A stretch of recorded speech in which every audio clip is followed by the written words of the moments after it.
Hello friends, welcome back to my YouTube channel. So ನಾನು ಇವತ್ತು ನಿಮಗೆ ನನ್ನ ಫುಲ್ ರುಟೀನ್ನ ಶೇರ್ ಮಾಡ್ತಾ ಇದ್ದೀನಿ. ಸೊ ಸುಮಾರಷ್ಟು ಕಮೆಂಟ್ಗಳು ಬಂದಿತ್ತು. ಸೊ ಡೈಲಿ ನಿಮ್ಮ ವ್ಲಾಗ್ನ ಶೇರ್ ಮಾಡಿ ಅಂತ ಅಂದ್ಬಿಟ್ಟು, ಹೇಗೆ ಟೈಮ್ನ ಮ್ಯಾನೇಜ್ ಮಾಡಿಕೊಂಡು ನಾವು ಬೇಗ ಬೇಗ ಬಟ್ಟೆಗಳನ್ನ ಸ್ಟಿಚ್ ಮಾಡ್ಕೋಬೇಕು. ಹಾಗೆ ಸುಮಾರು ಜನ ಹೇಳ್ತಾ ಇರ್ತಾರೆ ಅಲ್ವಾ, ಸಂಜೆವರೆಗೂ ಕೂಡ ಕೆಲಸನೇ ಮುಗಿಯೋದಿಲ್ಲ, ಹೇಗೆ ಮಾಡೋದು ಅಂತ ಎಲ್ಲ. ಸೊ ಅದಕ್ಕೆ ನಾನಿವತ್ತು ಹೇಗೆ ನಾನು ಟೈಮ್ನ ಮ್ಯಾನೇಜ್ ಮಾಡಿಕೊಂಡು ಇಷ್ಟೊಂದು ಬಟ್ಟೆಗಳನ್ನ ಕಟಿಂಗ್ ಮಾಡಿ ಸ್ಟಿಚಿಂಗ್ ಮಾಡ್ತೀನಿ ಅಂತ ಅಂದ್ಬಿಟ್ಟು ನಾನು ನಿಮಗೆ ತೋರಿಸ್ಕೊಡ್ತೀನಿ. ಸೊ ಅದರಿಂದ ಏನಾಗುತ್ತೆ, ನಿಮಗೂ ಕೂಡ ಒಂದಷ್ಟು ಹೆಲ್ಪ್ ಆಗ್ಬೋದು. ಸೊ ಈ ವಿಡಿಯೋನ ನೋಡಿ ಆದಮೇಲೆ ನಿಮಗೂ ಕೂಡ ಹೆಲ್ಪ್ ಆಯಿತಾ ಅನ್ನೋದನ್ನು ಕೂಡ ನನಗೆ ಕಮೆಂಟ್ ಮಾಡಿ ತಿಳಿಸಿ. ಸೊ ಮಾರ್ನಿಂಗ್ ಟೈಮ್ ನಾನು ಪ್ರತಿಯೊಂದು ದಿನವೂ ಕೂಡ ಅಷ್ಟೇ ವಾಕಿಂಗ್ ಮಾಡಿ ಬರ್ತೀನಿ ಫಸ್ಟು. ಯಾಕೆಂತಂದರೆ ಸಂಜೆವರೆಗೂ ಕೂಡ ಕೂತ್ಕೊಂಡಿರ್ತೀವಿ ಅಲ್ವಾ. ಸೊ ವಾಕಿಂಗ್ ಮಾಡೋದ್ರಿಂದ ಈಗ ಸಂಜೆವರೆಗೂ ಕೂಡ ಒಂದೇ ಕಡೆ ಕೂತ್ಕೊಂಡು ಸ್ಟಿಚ್ ಮಾಡ್ತಾ ಇರ್ತೀವಿ, ಅಷ್ಟೇನು ವಾಕಿಂಗ್ ಆಗೋದಿಲ್ಲ. ಹಾಗಾಗಿ ಏನು ಮಾಡ್ತೀನಿ ಅಂತಂದರೆ ಮಾರ್ನಿಂಗ್ ಟೈಮ್ ಒಂದು 20 ಮಿನಿಟ್ಸ್ ಅಥವಾ 30 ಮಿನಿಟ್ಸ್ ವಾಕಿಂಗ್ ಮಾಡಿಬಿಟ್ಟು ಇದಕ್ಕೆ ಒಣದ್ರಾಕ್ಷಿ ಮತ್ತು ಕಲ್ಸಕ್ರೆನ ರಾತ್ರಿನೇ ನೆನೆಸಿಟ್ಟಿದ್ದೀನಿ. ಸೊ ಒಣದ್ರಾಕ್ಷಿ ಮತ್ತು ಕಲ್ಸಕ್ರೆನ ಡೈಲಿ ಕುಡಿಬೇಕು ಅಂತ ಏನಿಲ್ಲ, 3 ದಿನ 4 ದಿನಕ್ಕೆ ಒಂದು ಸಲ ಕುಡಿದ್ರೆ ಸಾಕು. ಪೀರಿಯಡ್ ಟೈಮಲ್ಲಿ ಯಾರಿಗೆಲ್ಲ ನಿಮಗೆ ಹೊಟ್ಟೆ ನೋವು ಬರ್ತಾ ಇರುತ್ತೆ, ಸೊ ಪೀರಿಯಡ್ ಟೈಮಲ್ಲಿ ಹೊಟ್ಟೆ ನೋವು ಬರೋ ಅಂಥವ್ರು ಈ ರೀತಿ ಕುಡೀರಿ. ಯಾಕಂತಂದರೆ ಹೀಟ್ ಜಾಸ್ತಿ ಆಗುತ್ತೆ ಅಲ್ವಾ. ಸೊ ಇದರಿಂದ ಏನಾಗುತ್ತೆ, ಹೀಟ್ ಅನ್ನೋದು ಕಡಿಮೆ ಆಗುತ್ತೆ. ನಾನು ಡೈಲಿ ಕುಡಿಯೋದಿಲ್ಲ, ಡೈಲಿ 2 ದಿನ 3 ದಿನಕ್ಕೆ ಒಂದು ಸಲ ಕುಡಿತೀನಿ. ಯಾಕಂತಂದರೆ ಕಲ್ಸಕ್ರೆನೂ ಕೂಡ ಹಾಕಿರ್ತೀವಿ ಅಲ್ವಾ. ಒಣದ್ರಾಕ್ಷಿನ ನೈಟ್ ನೆನೆಸಿರಿ, ಒಂದು 10 ರಿಂದ 15 ಒಣದ್ರಾಕ್ಷಿ ಆದರೆ ಸಾಕು. ಅದನ್ನು ಮಾರ್ನಿಂಗ್ ಟೈಮ್ ಎತ್ತು ಖಾಲಿ ಹೊಟ್ಟೆಲೆ ಕುಡೀರಿ. ಟೀ ಕಾಫಿನ ಅವಾಯ್ಡ್ ಮಾಡಿ. ಯಾಕೆ ಅಂತಂದರೆ, ಸೊ ಟೀ ಕಾಫಿ ಕುಡಿದ್ರೆ ನಿಮಗೆ ನನಗೇನೋ ಆಗನ್ಸುತ್ತೆ, ಸೊ ಟೀ ಕಾಫಿ ಕುಡಿತು ಅಂತಂದರೆ ಕೆಲಸ ಮಾಡಬೇಕು ಅನ್ನೋ ಇಂಟ್ರೆಸ್ಟ್ ಇರೋದಿಲ್ಲ ಅಂತ. ಸೊ ಆದಷ್ಟು ಅವಾಯ್ಡ್ ಮಾಡೋದು. ಸೊ ನಮ್ಮ ಮನೇಲಿ ಏನು ಗೊತ್ತಾ, ನನ್ನ ಮಗಳಿಗೆ ಇಷ್ಟ ಆದರೆ ಇನ್ನೊಬ್ಳು ಅದನ್ನು ತಿನ್ನೋದಿಲ್ಲ. ಸೊ ಹಾಗಾಗಿ ಏನು ಮಾಡ್ತಾಯಿದ್ದೀನಿ ಅಂತಂದರೆ, ಬಿಸಿಬೇಳೆ ಭಾತನ್ನ ಮಾಡ್ತಾಯಿದ್ದೀನಿ. ಅದ್ರ ಜೊತೆ ಸ್ವಲ್ಪ ಚಪಾತಿನೂ ಕೂಡ ಮಾಡ್ಕೋತೀನಿ.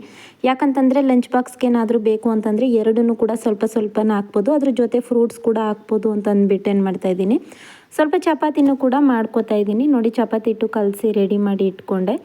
ಸೊ ಏನು ಗೊತ್ತಾ, ಏನಾದರೂ ನಾವು ಅಡುಗೆ ಕೆಲಸ ಅಂತ ನಿಂತ್ಕೊಂಡ್ಮೇಲೆ ಅಡುಗೆ ಕೆಲಸನೇ ಅದನ್ನೇ ಮಾಡ್ತಾ ನಿಂತ್ಕೋಬಾರ್ದು. ಆ ಟೈಮ್ನಲ್ಲಿ ಅಡುಗೆ ಕೆಲಸ ಮಾಡೋ ಅಂಥ ಟೈಮಲ್ಲಿ ಎಕ್ಸ್ಟ್ರಾ ಟೈಮ್ ಇತ್ತು ಅಂತಂದರೆ ಆವಾಗಲೂ ಕೂಡ ನೀವು ಬೇರೆ ಕೆಲಸಗಳನ್ನೆಲ್ಲ ಮಾಡಿಕೊಂಡ್ರೆ ನಿಮಗೆ ಟೈಮ್ ಕೂಡ ಸೇವ್ ಆಗುತ್ತೆ. ಸೊ ನೋಡಿ, ಇಲ್ಲೂ ಕೂಡ ಬೇಳೆ ಮತ್ತು ತರಕಾರಿನೆಲ್ಲ ಹೆಚ್ಕೊಂಡಿದ್ದೀನಿ. ಸೊ ತರಕಾರಿಗಳು ಮತ್ತು ಬೇಳೆನ ಹಾಗೆ ಬಿಸಿಬೇಳೆ ಭಾತ್ಗೆ ಅಂತ ಅಂದ್ಬಿಟ್ಟು ಕೂಗಿಸ್ಕೊಳ್ತಾ ಇದ್ದೀನಿ. ಇದನ್ನು ನಾನು ಸಪ್ರೇಟ್ ಮಾಡ್ತೀನಿ. ಅನ್ನ ಮತ್ತು ಈ ಬೇಳೆ ಮತ್ತು ತರಕಾರಿ, ಅನ್ನ ಬೇರೆ ಕೂಗಿಸ್ತೀನಿ ಮತ್ತು ಬೇಳೆ ಮತ್ತು ತರಕಾರಿನ ಕೂಗಿಸ್ಕೊಂಡಿಡ್ತೀನಿ. ಏನಕ್ಕೆ ಅಂತಂದರೆ, ನನಗೆ ಒಟ್ಟಿಗೆ ಮಾಡ್ತು ಅಂತಂದರೆ ಜಾಸ್ತಿ ಅನ್ನ ಬೆಂದೋಗುತ್ತೆ ಅಂತ ಅನಿಸುತ್ತೆ. ಅದು ನನಗೆ ಬಿಸಿಬೇಳೆ ಭಾತ್ ಇಷ್ಟ ಆಗೋದಿಲ್ಲ. ಸೊ ಹಂಗಾಗಿ ಏನು ಮಾಡ್ತಿದ್ದೀನಿ, ನಾನು ಸಪ್ರೇಟ್ ಮಾಡ್ತೀನಿ. ಸೊ ಬೇರೆಯವರೆಲ್ಲ ಹೇಗೆ ಮಾಡ್ತಾರೆ ಅಂತ ಗೊತ್ತಿಲ್ಲ, ಬಟ್ ನಾನು ಎರಡನ್ನೂ ಕೂಡ ಸಪ್ರೇಟ್ ಮಾಡ್ತೀನಿ. ಸೊ ನೋಡಿ, ಒಂದು ಕಡೆ ಅನ್ನಕ್ಕೆ ಇಟ್ಟಿದ್ದೀನಿ, ಒಂದು ಕಡೆ ಬೇಳೆಗೆ ಇಟ್ಟಿದ್ದೀನಿ. ಸೊ ಇದೆರಡು ನಮಗೆ ಒಂದೊಂದು ವಿಸಲ್ ಕೂಗಿದ್ರೆ ಸಾಕು, ಬೆಂದೋಗುತ್ತೆ. ಸೊ ಅಷ್ಟರಲ್ಲಿ ನಾನು ಇದೆರಡು ಕೂಡ ರೆಡಿ ಆಗೋ ಅಷ್ಟರಲ್ಲಿ ಮನೆ ಕೆಲಸನ ಮುಗಿಸ್ಕೊಂಡು ಬಿಡ್ತೀನಿ. ಸೊ ಇದು ಟೈಮ್ ಬಂದು ಇವಾಗ 6 ಗಂಟೆ. ಸೊ ನಾನು ವಾಕಿಂಗೆಲ್ಲ ಮುಗಿಸಿ ಬಂದು ಒಂದು ಬ್ಲೌಸ್ ಕೂಡ ಹಾಗೆಯೇ ಜಾಯಿಂಟ್ ಮಾಡಿ ಇಟ್ಬಿಟ್ಟು ಬಂದೆ. ಕಟಿಂಗ್ ಮಾಡಿಬಿಟ್ಟು ಜಾಯಿಂಟ್ ಮಾಡಿ ಇಟ್ಬಿಟ್ಟು ಬಂದೆ. ಸೊ ಇದೆರಡನ್ನು ಕೂಗೋಕ್ಕೆ ಇಡೋ ಅಷ್ಟರಲ್ಲಿ ಸೊ 6:15 ಆಗಿತ್ತು. ಈಗ 6:15 ಆಯ್ತಲ್ವ, ಇದನ್ನೆಲ್ಲ ಕ್ಲೀನಪ್ ಮಾಡ್ಕೊಂಡು ಬಿಡ್ತೀನಿ. ಸೊ ಮಕ್ಕಳು ಇನ್ನೂ ಕೂಡ ಎದ್ದಿರಲಿಲ್ಲ. ಸೊ ಅವ್ರು ಎದ್ದೇಳೋ ಅಷ್ಟರಲ್ಲಿ ನಾನು ಇದಿಷ್ಟನ್ನು ರೆಡಿ ಮಾಡ್ಕೊಂಡು ಬಿಟ್ಟರೆ ಅವ್ರು ಎದ್ದಾಗ ಅವ್ರಿಗೆ ತಲೆ ಬಚ್ಚಿ ಸೊ ಇನ್ನೆಲ್ಲ ಅವರೇ ರೆಡಿ ಮಾಡ್ಕೋತಾರೆ. ಹಾಗಾಗಿ ನನಗೇನೂ ಪ್ರಾಬ್ಲಮ್ ಇಲ್ಲ. ಸೊ ಬೇರೆ ಮಕ್ಳ ಥರ ನಾನೇ ರೆಡಿ ಮಾಡಬೇಕು ಆ ಥರ ಏನಿಲ್ಲ, ಎಲ್ಲ ರೆಡಿ ಮಾಡಿಕೊಡ್ತಾರೆ. ಸೊ ತಲೆ ಒಂದು ನಾನು ಬಾಚ್ಕೊಡ್ತೀನಿ ಅಷ್ಟೇ. ಸೊ ಇದಿಷ್ಟನ್ನು ಕೂಡ ಕಸ ಎಲ್ಲ ಗುಡಿಸಿ ನೀಟಾಗಿ ಎತ್ತಿಟ್ಬಿಡ್ತೀನಿ. ಯಾಕೆ ಅಂತಂದರೆ ಮತ್ತೆ ಆಮೇಲೆ ನಮಗೆ ಈ ಕೆಲಸ ಎಲ್ಲ ಮಾಡ್ಕೊಂಡು ಕೂತ್ಕೊಂಡ್ರೆ 11-12 ಗಂಟೆ ಇದೇ ಕೆಲಸ ಆಗಿಬಿಡುತ್ತೆ. ಅದೇನಾದರೂ ಕೂಗೋ ಅಷ್ಟರಲ್ಲಿ ನಾವು ಈ ಕೆಲಸ ಮಾಡ್ಕೋತು ಅಂತಂದರೆ ನಮಗೆ ಟೈಮ್ ಕೂಡ ಸೇವ್ ಆಗುತ್ತೆ. ನೈಟು ಸ್ಟಿಚ್ ಮಾಡ್ತಾ ಇದ್ದೆ ಅಲ್ವಾ, ಹಾಗಾಗಿ ಬಟ್ಟೆಗಳೆಲ್ಲ ಚೆಲ್ಕೊಂಡಿತ್ತು. ಸೊ ಅದನ್ನು ಕೂಡ ಎತ್ತಿಟ್ಬಿಟ್ರೆ ಮತ್ತು ನಮಗೆ ಕುಂತ್ಕೊಳ್ಳೋದಕ್ಕೆ ಇಂಟ್ರೆಸ್ಟ್ ಬರುತ್ತೆ. ಯಾವಾಗಲೂ ಕೂಡ ಅಷ್ಟೇ ಈ ರೀತಿ ಕಿಟಕಿ ಹತ್ರ ನೀವು ಮಷಿನ್ನ ಇಟ್ಕೊಳ್ಳಿ. ಆವಾಗೇನಾಗುತ್ತೆ, ಬೆಳಕು ಜಾಸ್ತಿ ಬರುತ್ತೆ ಅಲ್ವಾ. ಸೊ ಬೆಳಕು ಜಾಸ್ತಿ ಬಂದರೆ ನಮಗೂ ಕೂಡ ಸ್ಟಿಚಿಂಗ್ ಮಾಡಬೇಕು ಅನ್ನೋ ಇಂಟ್ರೆಸ್ಟ್ ಬರುತ್ತೆ. ನೀವು ಕತ್ಲೆಯಲ್ಲಿ ಅಥವಾ ಮಿಷಿನ್ ಮೇಲೆ ಏನಾದರೂ ಬಟ್ಟೆಗಳನ್ನ ಇಟ್ಬಿಡೋದು, ಅದನ್ನೆಲ್ಲ ಎತ್ತಾಕ್ಬಿಟ್ಟು ನಾವು ಆಮೇಲೆ ಸ್ಟಿಚಿಗೆ ಕೂತ್ಕೋಬೇಕು. ಆ ರೀತಿ ಆದರೆ ನಿಮಗೆ ಒಳ್ಳೆಯ ಇಂಟ್ರೆಸ್ಟ್ ಬರೋದಿಲ್ಲ. ಸೊ ಏನಂತಂದರೆ ಹೋಗಿ ನಾವು ಕುತ್ಕೊಳ್ಬೇಕು ಅಂತ ಅನಿಸ್ಬೇಕು, ಆ ರೀತಿ ಜಾಗದಲ್ಲಿ ನೀವು ಇಟ್ಕೊಳ್ಳಿ. ಯಾವಾಗಲೂ ಕೂಡ ನಾನು ವೀಡಿಯೋನೂ ಕೂಡ ಮಾಡಿ ಹಾಕಿದ್ದೀನಿ ನೋಡಿ, ಯಾವ ದಿಕ್ಕಿನಲ್ಲಿ ಮಿಷಿನ್ನ ಇಟ್ಕೋಬೇಕು, ಹಾಗೆ ಯಾವ ದಿಕ್ಕಿನಲ್ಲಿ ಇಟ್ಕೊಂಡ್ರೆ ನಮಗೆ ಸ್ಟಿಚಿಂಗ್ ಮಾಡೋದಕ್ಕೆ ಇಂಟ್ರೆಸ್ಟ್ ಬರುತ್ತೆ ಅಂತಂದ್ಬಿಟ್ಟು ನಾನು ಪೂರ್ತಿ ವೀಡಿಯೋನೂ ಕೂಡ ಅಪ್ಲೋಡ್ ಮಾಡಿದ್ದೀನಿ. ಸೊ ಯಾವಾಗಲೂ ಕೂಡ ಅಷ್ಟೇ ಸೂರ್ಯ ಹುಟ್ಟುವಂಥ ದಿಕ್ಕಿಗೆ ನಾವು ಮುಖ ಮಾಡಿ ಸ್ಟಿಚ್ ಮಾಡ್ತು ಅಂತಂದರೆ ನಮಗೆ ಬಟ್ಟೆ ಹೊಲಿಯೋದಕ್ಕೆ ತುಂಬಾ ಇಂಟ್ರೆಸ್ಟ್ ಬರುತ್ತೆ. ಸೊ ಇದನ್ನೆಲ್ಲ ಕೂಡ ಪೂರ್ತಿಯಾಗಿ ಕ್ಲೀನ್ ಮಾಡ್ಕೊಂಡು ಬಿಡ್ತೀನಿ. ಆ ಕಡೆ ಸೈಡಲ್ಲಿ ಇಟ್ಟಿರುವಂಥದ್ದು ಕಟಿಂಗ್ ಮಾಡ್ಕೋಬೇಕು, ಹಾಗೆ ಜಿಗ್ಜಾಗು ಫಾಲ್ ಮಾಡಬೇಕು. ಅದಕ್ಕೋಸ್ಕರ ಅದನ್ನೇನು ಎತ್ತಾಕಲಿಲ್ಲ, ಅದನ್ನು ಅಲ್ಲೇ ಇಟ್ಟಿದ್ದೀನಿ. ಜಿಗ್ಜಾಗ್ ಮಾಡಿ ಫಾಲ್ ಹಾಕಿಟ್ಬಿಟ್ಟು ಸೊ ಪೂರ್ತಿ ಬ್ಲೌಸ್ಗಳೆಲ್ಲನೂ ಕೂಡ ಕಟಿಂಗ್ ಮಾಡ್ಕೊಂಡು ಬಿಡ್ತೀನಿ.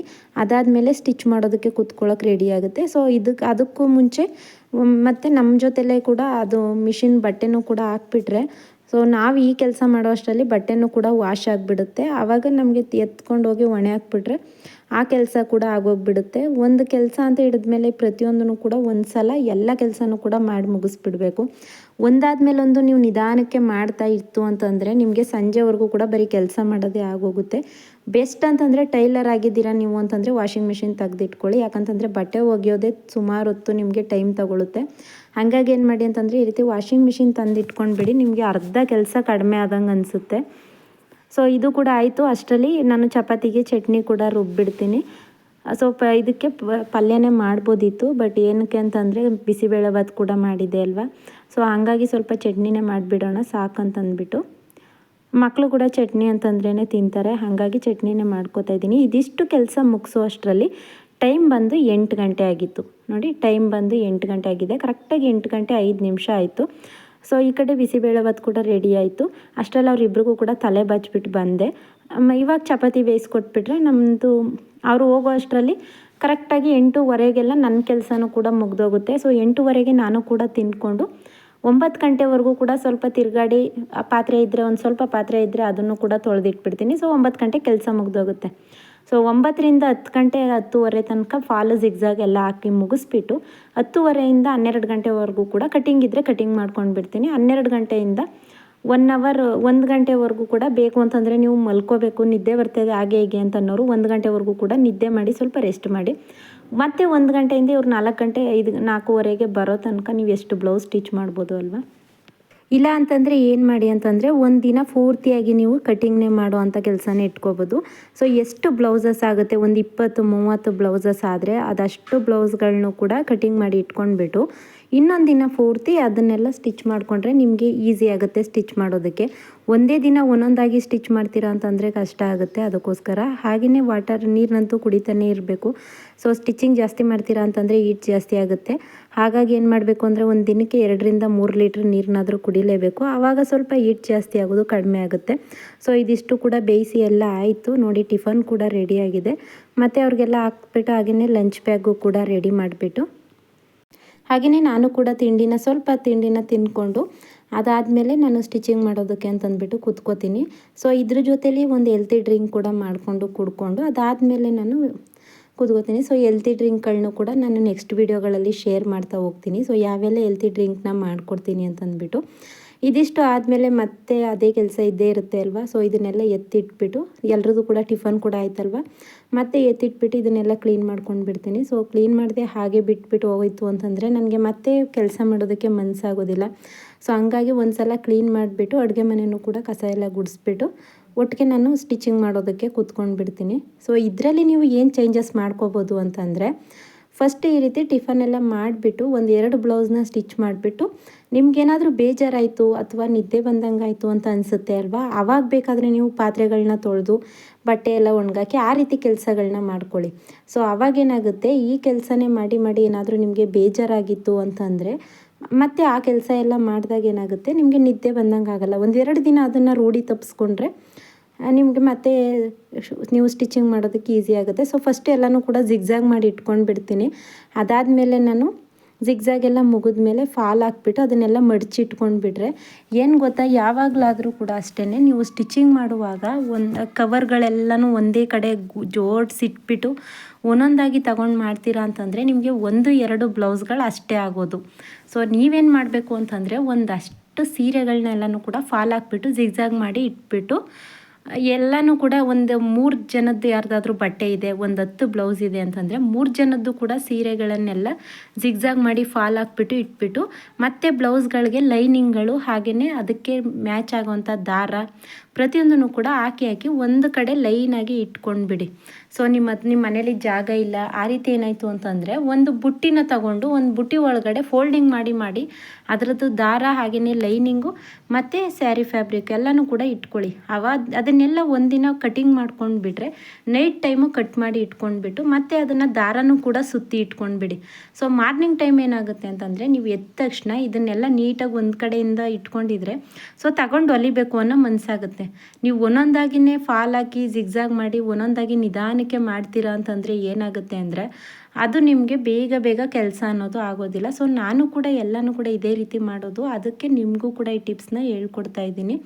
ಸೊ ಆ ಸ್ಯಾರಿಗಳನ್ನೂ ಕೂಡ ಅಷ್ಟೇ ಅಲ್ಲಲ್ಲೇ ಮಡಚಿ ಇಟ್ಬಿಡ್ತೀನಿ. ಯಾಕೆ ಅಂತಂದರೆ ಸೊ ನಾವು ಮತ್ತೆ ತುಳಿಯೋದು ಅದೆಲ್ಲ ಜಾಸ್ತಿ ಕಾಸ್ಟ್ಲಿ ಸ್ಯಾರಿಗಳೆಲ್ಲ ಇರುತ್ತೆ ಅಲ್ವಾ. ಸೊ ಹಾಗಾಗಿ ಜಿಗ್ಜಾಗ್ ಮಾಡಿ ಫಾಲ್ ಹಾಕಿದ ತಕ್ಷಣ ಅದನ್ನು ಮಡಚಿ ಎತ್ತಿಟ್ಬಿಡ್ತೀನಿ. ಅವ್ರದ್ದೇ ಬ್ಯಾಗ್ಗೆ ಹಾಕಿ ಮಡಚಿ ಎತ್ತಿಟ್ಬಿಡ್ತೀನಿ ಒಂದು ಸೈಡು. ಸೊ ಬ್ಲೌಸಸ್ ಎಲ್ಲ ಸ್ಟಿಚ್ ಆದಮೇಲೆ ಇಲ್ಲಂತೂ ನಮ್ಮ ಊರಲ್ಲಂತೂ ಒಬ್ಬರು ಕೂಡ ಬ್ಲೌಸ್ಗಳನ್ನ ತಗೊಂಡು ಹೋಗಲ್ಲ, ಲೇಟಾಗಿ ತಗೊಂಡು ಹೋಗ್ತಾರೆ ಅನ್ನೋದೇನಿಲ್ಲ. ಸೊ ನಾನು ಆಯಿತು ಅಂತ ಫೋನ್ ಮಾಡಿದ ತಕ್ಷಣ ಬಂದು ಈಸ್ಕೊಂಡು ಹೋಗ್ತಾರೆ. ಸೊ ಹಾಗಾಗಿ ನನಗೂ ಕೂಡ ಸ್ಟಿಚಿಂಗ್ ಮಾಡಬೇಕು ಅನ್ನೋ ಇಂಟ್ರೆಸ್ಟ್ ಇರುತ್ತೆ. ನಿಮ್ಮ ಕಡೆ ಏನಾದರೂ ಈಸ್ಕೊಂಡು ಹೋಗಲ್ಲ, ಅವರು ಸುಮಾರು ದಿನ ಆದರೂ ಈಸ್ಕೊಂಡು ಹೋಗಲ್ಲ ಅಂತಂದರೆ ಏನು ಮಾಡಿ ಅಂದರೆ ಅದಕ್ಕೂ ಕೂಡ ಟಿಪ್ಸ್ನ ಹೇಳ್ಕೊಡ್ತೀನಿ ನೋಡಿ. ಫಸ್ಟ್ ಯಾರಾದರೂ ಬ್ಲೌಸ್ ಕೊಟ್ಟರು ಅಂತಂದರೆ ಒಂದು 3 ದಿನಕ್ಕೆ 4 ದಿನಕ್ಕೆ ನಾನು ನಿಮಗೆ ಬ್ಲೌಸ್ ಕೊಡ್ತೀನಿ, ಅಮೌಂಟ್ನ ಪೇ ಮಾಡಿಬಿಡಿ ಅಂತ ಹೇಳ್ಬಿಡಿ. ಸೊ ಅಮೌಂಟ್ನ ಕೊಟ್ಬಿಡಿ ಅಂತ ಅಂದರೆ ಏನಾಗುತ್ತೆ ಅಂದರೆ ಆವಾಗ ಅಮೌಂಟ್ ಕೊಡ್ತಾರೆ. ಸೊ ನಾವು ಅಮೌಂಟ್ನ ಕೊಟ್ಟಿದ್ದೀವಿ ಅಂತನಾದರೂ ಬ್ಲೌಸ್ನ ಈಸ್ಕೋಬೇಕು ಅನ್ನೋ ಮನಸ್ಸು ಅವ್ರಿಗೆ ಆಗುತ್ತೆ. ಅದಕ್ಕೇನು ಮಾಡಿ ಫಸ್ಟು ದುಡ್ಡನ್ನ ಈಸ್ಕೊಂಡ್ಬಿಡಿ. ದುಡ್ಡು ಈಸ್ಕೊಂಡ್ರೆ ನಮಗೂ ಕೂಡ ಹೊಲ್ದು ಕೊಡಲೇಬೇಕು, ಇನ್ನು 3 ದಿನಕ್ಕೆ 2 ದಿನಕ್ಕೆ ನಾವು ಕೊಡಲೇಬೇಕು ಅನ್ನೋ ಮನಸ್ಸಿರುತ್ತೆ ಅಲ್ವಾ. ಆವಾಗ ಹೊಲಿಲೇಬೇಕು ಅನ್ನೋದು ನಮಗೆ ಬಂದೇ ಬರುತ್ತೆ. ಸೊ ಇದೆರಡು ಸ್ಯಾರಿನೂ ಕೂಡ ಅಷ್ಟೇ, ಇದನ್ನು ಕೂಡ ಫಾಲ್ ಹಾಕಿ ಎತ್ತಿಟ್ಬಿಡೋಣ ಅಂತಂದ್ಬಿಟ್ಟು ಫಾಲ್ ಹಾಕ್ತಾಯಿದ್ದೀನಿ. ಈ ರೀತಿ ನೀವು ಡೈಲಿ ರುಟೀನ್ನ ಚೇಂಜ್ ಮಾಡಿಕೊಂಡ್ರೆ, ಸೊ ಬರೀ ಕೆಲಸ ಅಂತಂದ್ಬಿಟ್ಟು ಯಾವಾಗಲೂ ಕೂಡ ಕೆಲಸ ಮಾಡಿಕೊಂಡೇ ಇತ್ತು ಅಂತಂದರೆ ನಾವು ದುಡ್ಡನ್ನು ಸಂಪಾದನೆ ಮಾಡೋದು ಯಾವಾಗ ಅಲ್ವಾ. ಸೊ ನಿಮ್ಗೇನಾದರೂ ಸ್ಟಿಚಿಂಗ್ ಮಾಡೋದಕ್ಕೆ ಬೇಜಾರಾಯಿತಾ, ಈ ರೀತಿ ಫಾಲ್ಗಳನ್ನ ಹಾಕ್ಕೊಳ್ಳಿ. ಸೊ ಫಾಲ್ ಹಾಕೋದಕ್ಕೆ ನಿಮಗೆ ಯಾವ ಕೆಲಸ ಬೇಜಾರು, ಆ ಟೈಮ್ನಲ್ಲಿ ನಿಮಗೆ ಬೇಜಾರು ಅಂತ ಅನಿಸುತ್ತೆ ಅಲ್ವಾ, ಆ ಟೈಮ್ನಲ್ಲಿ ನೀವು ಬೇರೆ ಕೆಲಸಗಳನ್ನ ಮಾಡ್ಕೊಳ್ಳಿ.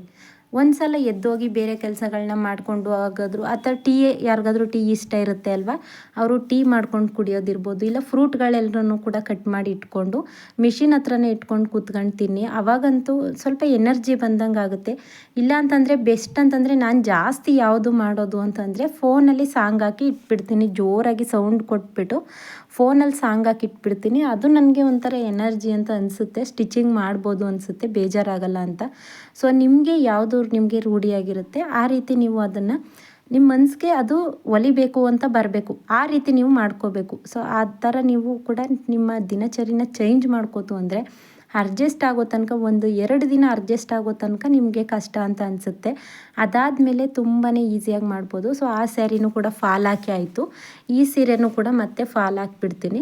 ಸೊ ಇದಕ್ಕೆ ಬೇಬಿ ಫಾಲ್ ಕೂಡ ಹಾಕೋದಕ್ಕೆ ಅಂತ ನೋಡಿದೆ, ಯಾಕಂತಂದರೆ ಬಾರ್ಡರ್ ಚಿಕ್ಕದಿತ್ತು, ಅದಕ್ಕೋಸ್ಕರ ಅವರು ಬೇಬಿ ಫಾಲ್ ಬೇಡ ದೊಡ್ಡದಾಗಿನೇ ಹಾಕು ಅಂತ ಹೇಳಿದ್ದಾರೆ. ಹಾಗಾಗಿ ಏನು ಮಾಡ್ತಾಯಿದ್ದೀನಿ ಅಂತಂದರೆ ಸೊ ಬೇಬಿ ಫಾಲ್ನ ಹಾಕ್ತಾಯಿಲ್ಲ, ಇದೇನೇ ದೊಡ್ಡ ಫಾಲ್ನೇ ಹಾಕ್ತಾಯಿದ್ದೀನಿ. ಯಾರ್ದೆಲ್ಲ ಈ ರೀತಿ ಚಿಕ್ಕ ಬಾರ್ಡರ್ ಇರುತ್ತೆ ಅವರು ಬೇಬಿ ಫಾಲ್ ಅಂತ ಬರುತ್ತೆ. ಸೊ ಹೊಸ್ದಾಗಿ ಏನಾದರೂ ನೀವು ಸ್ಟಿಚಿಂಗ್ ಮಾಡ್ತಾ ಇದ್ದೀರಾ ಅಂತಂದರೆ ಅವ್ರಿಗೆ ನಾನು ಹೇಳ್ತಾ ಇದ್ದೀನಿ. ಸೊ ಅವರು ಈ ರೀತಿ ಬೇಬಿ ಫಾಲ್ ಅಂತ ಬರುತ್ತೆ, ಅದನ್ನು ಹಾಕ್ಕೊಳ್ಳಿ. ಆವಾಗ ಅದು ಬಾರ್ಡರ್ ಎಷ್ಟಾಗಲೇ ಇರುತ್ತೆ ಅಲ್ವಾ, ಅಷ್ಟಾಗ್ಲಿಕ್ಕೇ ಇರುತ್ತೆ. ಅಕಸ್ಮಾತ್ ನಿಮ್ಮ ಕಡೆ ಆ ರೀತಿ ಬೇಬಿ ಫಾಲ್ ಸಿಗಲಿಲ್ಲ ಅಂತಂದರೆ ಈ ಬಾರ್ಡರ್ ಎಷ್ಟಿದೆ ಅಷ್ಟಕ್ಕೇ ಈ ಫಾಲ್ನೇ ಕಟ್ ಮಾಡಿಬಿಡಿ. ಸೊ ಯಾವ ರೀತಿ ಅಂತಂದರೆ ಯಾವ ರೀತಿ ಫೋಲ್ಡಿಂಗಲ್ಲಿರುತ್ತೆ ಅಲ್ವಾ, ಫೋಲ್ಡಿಂಗೇ ಒಂದೇ ಸಲ ಈ ರೀತಿ ಕಟ್ ಮಾಡಿಬಿಟ್ಟು 1/4 ಇಂಚಷ್ಟು ಫೋಲ್ಡ್ ಮಾಡಿ, ಬೇಕು ಅಂತಂದರೆ ನನಗೆ ಕಮೆಂಟ್ ಮಾಡಿ ತಿಳಿಸಿ, ಬೇಕು ಅಂದರೆ ನಾನು ಅದನ್ನು ಕೂಡ ವೀಡಿಯೋ ಮಾಡಿ ಅಪ್ಲೋಡ್ ಮಾಡ್ತೀನಿ. ಸೊ ನಾನು ಹೇಳಿದ್ದೇನಾದರೂ ಗೊತ್ತಾಗಲಿಲ್ಲ ಅಂತಂದರೆ ಕಮೆಂಟ್ ಮಾಡಿ ತಿಳಿಸಿ, ನಾನು ಬೇಕು ಅಂತಂದರೆ ಅದನ್ನು ಕೂಡ ವೀಡಿಯೋನ ಮಾಡ್ತೀನಿ. ಸೊ ಈ ರೀತಿ ನೀವು ಕೂಡ ಟೈಮ್ನ ಮ್ಯಾನೇಜ್ ಮಾಡಿಕೊಂಡು ಹಾಗೆಯೇ ಕಟ್ಟಿಂಗು ಸ್ಟಿಚಿಂಗು ಮಾಡ್ಕೋಬೋದು. ಇದೇನಾಗಿದೆ ಗೊತ್ತಾ, ಇದು ಬಾರ್ಡರ್ ಬಂದು ಈ ಕಲರ್ ಇದೆ. ಸೊ ಪೂರ್ತಿ ಫಾಲ್ನೇ ಬೇಕು ಅಂದ್ರಲ್ವ, ಸೀರೆ ಬಂದು ರೆಡ್ ಕಲರ್ ಇದೆ. ಹಾಗಾಗಿ ನಾನೇನು ಮಾಡ್ತಾಯಿದ್ದೀನಿ ಅಂತಂದರೆ ಮೇಲ್ಗಡೆ ದಾರ ಸೇಮ್ ಕಲರ್ದೇ ಹಾಕ್ಕೊಂಡಿದ್ದೀನಿ, ಬಟ್ ಸೀರೆಗೆ ಆ ಕಡೆ ನಾವು ಸ್ಟಿಚಿಂಗ್ ಮಾಡಿದಾಗಲೂ ಕೂಡ same sari colour border colour ಸೀರೆ ಮೇಲೆ ಕಾಣಿಸ್ಬಾರ್ದು ಅಂತ ಏನು ಮಾಡಿದ್ದೀನಿ, ಕೆಳಗಡೆ ದಾರನ ಮಾತ್ರ ರೆಡ್ ಕಲರ್ದೇ ಹಾಕ್ಕೊಂಡಿದ್ದೀನಿ. ಆವಾಗ ಸ್ಟಿಚಿಂಗ್ ಮಾಡಿದಾಗ ಏನಾಗುತ್ತೆ, ಸೊ ರೆಡ್ ಕಲರ್ ಕಾಣಿಸುತ್ತೆ. ಒಬ್ಬೊಬ್ಬರು ಮಾಡಿರ್ತಾರೆ, ನಾನು ನೋಡಿರ್ತೀನಿ, ಬಾರ್ಡರ್ ಕಲರ್ದೇ ಹಾಕೊಂಡು ಸ್ಟಿಚ್ ಮಾಡಿಬಿಟ್ಟು ಏನಾಗುತ್ತೆ ಫಾಲ್ ಹಾಕಿರೋ ಅಂಥದ್ದು ಅಲ್ಲಿಗೆ ಎದ್ದು ಕಾಣಿಸ್ತಾ ಇರುತ್ತೆ ಆ ಕಲರ್ ದಾರದಿಂದ. ಸೊ ನೀವು ಕೂಡ ಅಷ್ಟೇ ಫಾಲ್ ಹಾಕ್ತು ಅಂತಂದರೆ ಈ ರೀತಿ ಕೆಳಗಡೆ ದಾರ ಮಾತ್ರ ಚೇಂಜ್ ಮಾಡ್ಕೊಳ್ಳಿ, ಮೇಲ್ಗಡೆ ಮಾಮೂಲಿ ಅದೇ ಕಲರೇ ಇರಲಿ.